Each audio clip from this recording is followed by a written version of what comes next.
Good morning, students. Uh, we have mostly completed with the theoretical part. NMR spectroscopy के अंदर हम major portion cover कर चुके हैं. हम उसका एप्लीकेशन पार्ट करते हैं, यानी हम स्ट्रक्चर इल्यूसिडेशन कैसे कर सकते हैं वो देखते हैं. मैंने कुछ एग्जाम्पल्स लिए हैं और ये एग्जाम्पल्स मैंने आपकी किताब के अंदर से ही लिए हैं. तो इनको पहले डिस्कस करते हैं और समझते हैं कि ये एनएमआर स्पेक्ट्रा किस तरीके से दिखाई देता है. तो ये एनएमआर स्पेक्ट्रा है, जैसा तुम्हें बताया गया है कि ये क्रॉस हैच स्पेक्ट्रा होता है. ये TMS 0.0 डेल्टा स्केल दिखाई दे रही है. ये स्पेक्ट्रा है इथाइल ब्रोमाइड का, है ना. इथाइल ब्रोमाइड का मतलब दो तरीके के प्रोटॉन्स हैं, chemically non equivalent protons, methyl protons और मिथाइलिन प्रोटॉन्स. डेफिनेटली ये मिथाइलिन प्रोटॉन्स जो हैं ये क्योंकि Br के साथ में लगे हुए हैं इसलिए डाउन फील्ड पर आएंगे, पहली चीज. और दूसरी चीज, ये methylene protons in methyl groups presence की वजह से एक क्वार्टेट देंगे. तो ये देखिए, ये स्पेक्ट्रा, इसके अंदर ये क्वार्टेट दिखाई दे रहा है. ये क्वार्टेट हमारे इन बी प्रोटॉन्स की वजह से, मिथाइलिन प्रोटॉन्स की वजह से डाउनफील्ड पोजीशन के ऊपर सिग्नल आ रहा है, जबकि ये जो अपफील्ड पोजीशन के ऊपर सिग्नल है 1.8 1.9 के अराउंड, ये इन मिथाइल प्रोटॉन्स की वजह से है. और ये ट्रिपलेट में स्प्लिट हुआ क्योंकि ये पास के अंदर मिथाइलिन प्रोटॉन्स थे. This was a simple spectra of ethyl bromide. आसानी से हम इसे एल्यूसिडेट कर सकते हैं. अब आइए दूसरा spectra, ethyl alcohol. Ethyl alcohol के अंदर हम देखें, तीन तरीके के केमिकली नॉन इक्विवेलेंट प्रोटॉन्स हैं, methyl protons, methylene protons and OH protons. क्या एक्सपेक्ट करते हैं इस स्ट्रक्चर से? इस स्ट्रक्चर से हम ये एक्सपेक्ट करते हैं कि ये जो मिथाइलिन प्रोटॉन्स हैं ये डायरेक्टली ऑक्सीजन के साथ में लगे हुए हैं. ऑक्सीजन इलेक्ट्रोनेगेटिव एटम है, तो ये मिथाइलिन प्रोटॉन्स डाउनफील्ड पर आएंगे as compare to methyl protons. ये मिथाइलिन प्रोटॉन्स स्प्लिट होंगे, कायदे से ये स्प्लिट होंगे किसमें? इस तरफ इसके तीन प्रोटॉन्स हैं और तीन प्रोटॉन्स की वजह से क्वार्टेट के अंदर स्प्लिट होंगे. ये जो स्पेक्ट्रा है ये ऑर्डिनरी इथेनॉल का स्पेक्ट्रा है. और हमने पढ़ा है केमिकल एक्सचेंज के बारे में कि केमिकल एक्सचेंज की वजह से ये जो मिथाइलिन प्रोटॉन्स हैं ये इन OH प्रोटॉन्स को नहीं देख पाते, ये H प्रोटॉन्स को नहीं देख पाते. क्यों? क्योंकि केमिकल एक्सचेंज की वजह से ये H कई सारे इथाइल अल्कोहल के मॉलिक्यूल्स के साथ में एक्सचेंज होता रहता है और यही कारण है कि ये मिथाइल प्रोटॉन्स इनको नहीं देख पाते. तो इन मिथाइलिन प्रोटॉन्स के लिए हमें मिलेगा एक क्वार्टेट और इन मिथाइल प्रोटॉन्स के लिए मिलेगा हमें एक ट्रिपलेट. और OH प्रोटॉन्स भी क्योंकि मिथाइलिन प्रोटॉन्स को नहीं देख पाते और इसीलिए ये देंगे एक सिंगलेट. देखिए, ये केमिकल शिफ्ट के बेसिस के ऊपर हम देखें तो ये जो प्रोटॉन का सिग्नल है ये सिग्नल OH प्रोटॉन्स का होना चाहिए. ये क्वार्टेट है तो हम आसानी से कहते हैं ये मिथाइलिन प्रोटॉन्स या B प्रोटॉन्स हैं. और ये ट्रिपलेट है तो हम कह सकते हैं कि ये मिथाइल प्रोटॉन्स हैं. इस स्पेक्ट्रा के अंदर अगर हम देखें तो ये इंटीग्रेशन हाइट है ना. हमने इंटीग्रेशन हाइट पढ़ी थी और हम इस इंटीग्रेशन हाइट से ये पता कर सकते थे कि हर एक सिग्नल के नीचे कितने प्रोटॉन्स हैं. और ये पता करने का जो तरीका था वो तरीका हमने आपको याद होगा हमने इस्तेमाल किया था, जहां हमने कहा था कि हम इस इंटीग्रेशन हाइट को स्टडी करते हैं.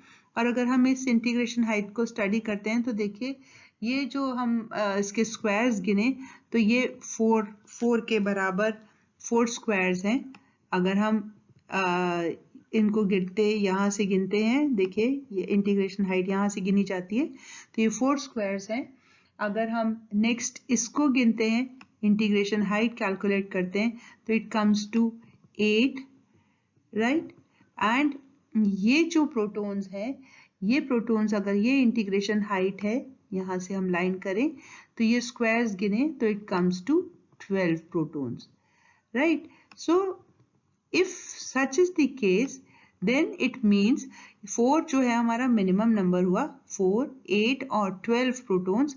अगर हम इनको डिवाइड करें 4 से, तो इसका मतलब ये जो है ये 4 divided by 4 that is equals to 1 proton, 8 divided by 4 that is equals to 2 protons and 12 divided by 4 that is equals to 3 protons. यानी ये जो सिग्नल है ये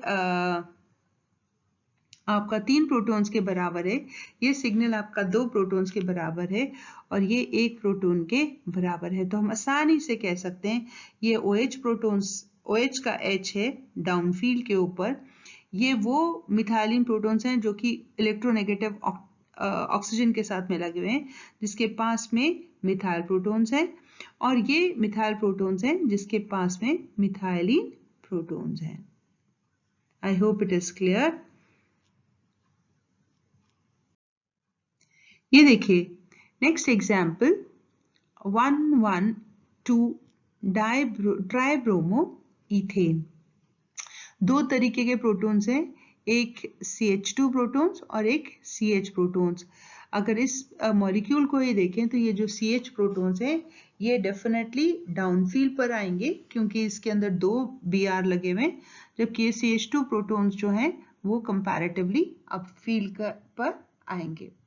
अगर इनकी इंटीग्रेशन हाइट देखिए अगर इंटीग्रेशन हाइट कैलकुलेट करें अपन, wait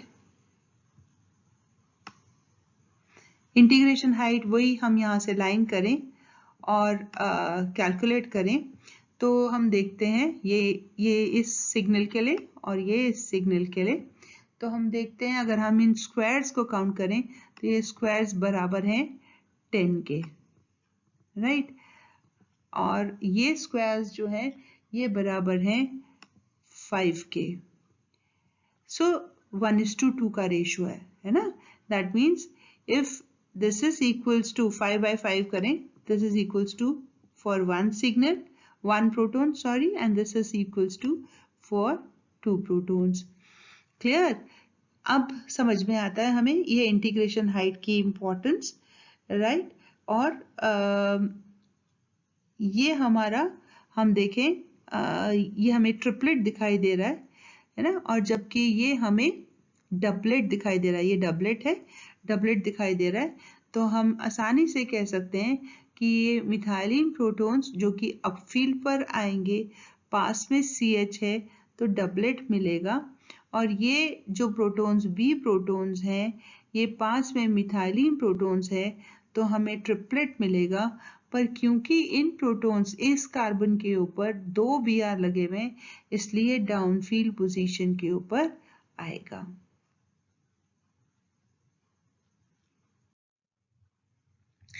Let us take another example, isopropyl bromide. Isopropyl bromide को देखें तो ये 6 प्रोटॉन्स जो हैं ये केमिकली इक्विवेलेंट प्रोटॉन्स हैं, यानी इन 6 प्रोटॉन्स का 3 मिथाइल, ये 3 मिथाइल, ये 6 प्रोटॉन्स एक ही जगह पर सिग्नल देंगे, और इनके पास में क्या है, इनके पास में CH है, तो डेफिनेटली ये फिर डबलेट देंगे, यानी इन 6 प्रोटॉन्स की वजह से एक डबलेट आएगा, और ये जो CH है इसकी वजह से ये 6 प्रोटॉन्स हैं तो एक मल्टीप्लेट आएगा। क्योंकि ये CH प्रोटॉन्स जो Br के साथ में लगे हुए हैं तो ये डाउनफील्ड पोजीशन के ऊपर सिग्नल देंगे।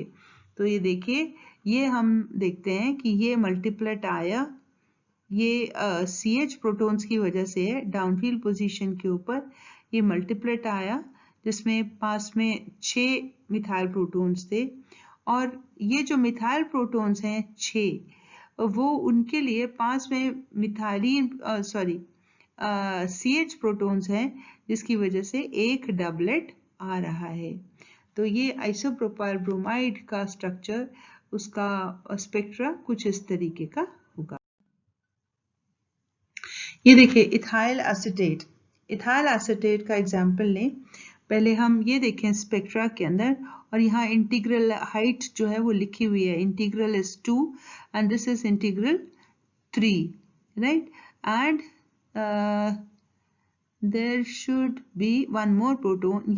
ये सिग्नल जो है, ये इंटीग्रल जो है हमें 3 दिखाई दे रहा है, यानी ये 2 प्रोटॉन्स के लिए, ये 3 प्रोटॉन्स के लिए और ये भी 3 प्रोटॉन्स के लिए है। अब इसका एनालिसिस करें तो ये डाउनफील्ड पोजीशन के ऊपर जो सिग्नल आ रहे हैं, बिल्कुल क्लियर फर्स्ट ऑर्डर स्प्लिटिंग है। इसके अंदर ये क्वार्टेट दिखाई दे रहा है, ये ट्रिपलेट दिखाई दे रहा है और ये सिंगलेट दिखाई दे रहा है ना। ये सिंगलेट दिखाई दे रहा है और इस कंपाउंड के अंदर 2 ऑक्सीजन हैं, तो ये सिंगलेट दिखाई दे रहा है, तो ये हमें दिखा रखा है। इसका मतलब, और ये 3 प्रोटॉन्स के लिए है, तो इसका मतलब ये CH3, ये CH3 प्रोटॉन्स हैं और ये CH3 प्रोटॉन्स वो वाले हैं जो कि कार्बोनिल ग्रुप के साथ में लगे हुए हैं, यानी ये CH3 प्रोटॉन्स जो कार्बोनिल ग्रुप में साथ में लगे हुए हैं वो हमारा 2 ppm के ऊपर आ रहे हैं, क्योंकि पास वाले कार्बन एटम के ऊपर कोई भी प्रोटॉन्स नहीं है तो ये स्प्लिटिंग नहीं होगी। लेकिन अब इनको देखें, ये मिथाइल प्रोटॉन्स और methylene protons directly electronegative oxygen के साथ में लगे हुए हैं, तो ये डाउनफील्ड पोजीशन के ऊपर आएंगे और साथ ही साथ ये क्या देंगे, ये मिथाइल प्रोटॉन्स हैं पास में, तो इन मिथाइल प्रोटॉन्स के साथ में ये क्वार्टेट देंगे, है ना। तो ये हमारा क्वार्टेट दिखाई दे रहा है हमें, ये हमारा क्वार्टेट 2 प्रोटॉन्स के लिए, ये 2 मिथाइलिन प्रोटॉन्स हैं, डाउनफील्ड पे इसलिए आए क्योंकि ऑक्सीजन के साथ में डायरेक्टली लगे हुए हैं, और ये जो मिथाइल प्रोटॉन्स हैं ये हमें ट्रिपलेट देंगे, ये अपफील्ड पे आ रहे हैं क्योंकि they are away from oxygen. So these were certain simple examples. ये देखिए, अगर इस एग्जांपल के अंदर देखें तो हमें 2 सिग्नल दिखाई दे रहे हैं। एक सिग्नल हमें ये दिखाई दे रहा है ना, एक सिग्नल हमें ये दिखाई दे रहा है और एक सिग्नल हमें यहाँ दिखाई दे रहा है 10 पे, ठीक है। इट इज 9.9 ppm के ऊपर एक सिग्नल हमें यहाँ दिखाई दे रहा है, ये इंटीग्रेशन हाइट है ना। तो अगर इसको हम देखें तो इस मॉलिक्यूल के अंदर हम देख रहे हैं कि ये एरोमेटिक रीजन है, 7 to 8 ppm के बीच में एरोमेटिक रीजन है, और एरोमेटिक रीजन के अंदर अगर हम प्रोटॉन्स के लिए काउंट करें तो हम देखेंगे कि ये प्रोटॉन जो है, ये इंटीग्रल हाइट ये 1 प्रोटॉन के लिए है और ये जो है ये 5 प्रोटॉन्स के लिए है ना। ये अगर हम काउंट करें तो ये 2 हैं और यहाँ से हम काउंट करें तो 4 5 6 7 8 9 10 11 है ना। ऑलमोस्ट ये जो है ये 5 प्रोटॉन्स के बराबर हैं।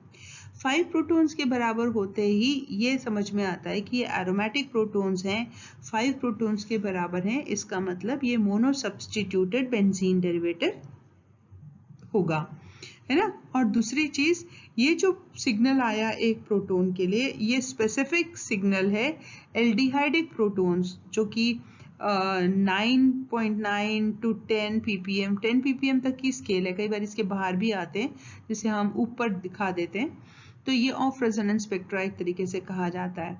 तो ये जो सिग्नल आया ये एल्डिहाइडिक प्रोटॉन्स के लिए क्लियर सिग्नल है, और क्योंकि ये एल्डिहाइडिक ग्रुप है इसीलिए इसके अंदर हमें ये स्प्लिटिंग दिखाई दे रही है। स्प्लिटिंग क्यों दिखाई दे रही है?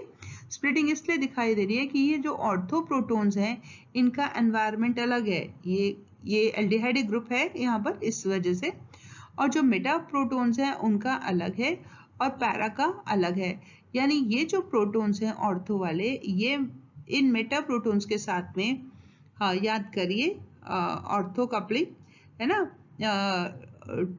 3 बॉन्ड कपलिंग, विस्नल कपलिंग की बात करते हैं अपन, तो ये इसके साथ में कपल करता है और इसके साथ में भी कपल करता है, और इस कपलिंग की वजह से ही ये 2 डबलेट्स के अंदर स्प्लिट हो जाते हैं, तो हमें 2 डबलेट्स मिलते हैं।